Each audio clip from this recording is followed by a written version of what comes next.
Which of the following pairs of linear equations has unique solution, no solution, or infinitely many solutions? In case there is a unique solution, find it by using cross multiplication method. Question solve करने से पहले मैं आपको concept समझाता हूँ. सबसे पहले तो हम स्टैंडर्ड फॉर्म देखते हैं पेयर ऑफ लीनियर इक्वेशन का. a1x plus b1y plus c1 is equal to 0 and a2x plus b2y plus c2 is equal to 0. ये स्टैंडर्ड फॉर्म है, पेयर ऑफ लीनियर इक्वेशंस का स्टैंडर्ड फॉर्म है ये. अब cases क्या क्या है आपके पास? एक पॉसिबिलिटी है यूनिक सॉल्यूशन का, एक पॉसिबिलिटी है आपका नो सॉल्यूशन, और एक है आपका इनफाइनाइटली मैनी सॉल्यूशंस. कब क्या पॉसिबल है देखते हैं. यूनिक सॉल्यूशन कब होगा? जब a1 upon a2 b1 upon b2 के अनइक्वल होगा. If a1 upon a2 is not equal to b1 upon b2, उस केस में हम बोलेंगे कि यूनिक सॉल्यूशन है. नो सॉल्यूशन का केस तभी होगा जब a1 upon a2 b1 upon b2 के इक्वल तो हो, लेकिन वो लोग c1 अपॉन c2 के इक्वल नहीं होने चाहिए. ठीक, a1 upon b2 is equal to b1 upon b2 but unequal to c1 upon c2. और इन्फिनिटली मेनी सॉल्यूशन तभी पॉसिबल है जब a1 अपॉन a2 इक्वल होगा b1 अपॉन b2 के and which is also equal to c1 upon c2. ठीक, तो ये तीन पॉसिबिलिटीज है आपके पास. अब हम क्वेश्चन पे आते हैं. इक्वेशन क्या गिवन है हमारे पास?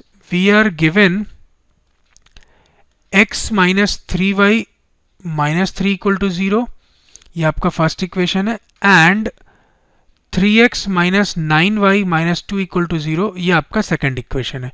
तो अगर आप दोनों इक्वेशन को देखें और स्टैंडर्ड फॉर्म से कंपेयर करें तो आपको इससे on comparing with standard equation we get a1 as 1, a2 as 3, b1 as minus 3, b2 as minus 9, c1 as minus 3 and c2 as minus 2. तो देखिए ये आपको a1 a2 b1 b2 c1 c2 पता चल गया. तो अब इसका रेशियो देखते हैं. a1 अपॉन a2 क्या होगा? 1/3. b1 अपॉन b2 क्या होगा? b1 है माइनस 3, b2 आपके पास माइनस 9, तो माइनस माइनस कैंसिल हो गया, ये भी आ जाएगा 1/3.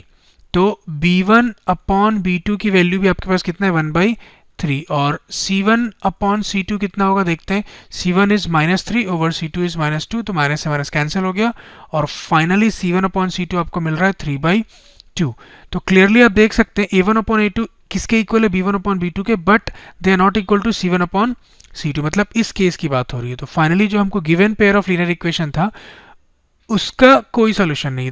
ठीक है, तो मैं यहाँ पे लिख देता हूँ since a1 upon a2 is equal to b1 upon b2 but is not equal to c1 upon c2, therefore the given pair of linear equation has no solution. मैं आपको क्वेश्चन दिखा देता हूँ. ये इक्वेशन था आपके पास. ठीक है, so this completes our solution. अब मैं आपको हर क्वेश्चन में ये स्टैंडर्ड फॉर्म और ये सब कंडीशन नहीं बताऊंगा. अब मैं डायरेक्ट सॉल्व करूंगा और ये कंडीशंस और स्टैंडर्ड फॉर्म आपको याद होना चाहिए. टाइम सेव करना है. Let us now move on to next section of the same question.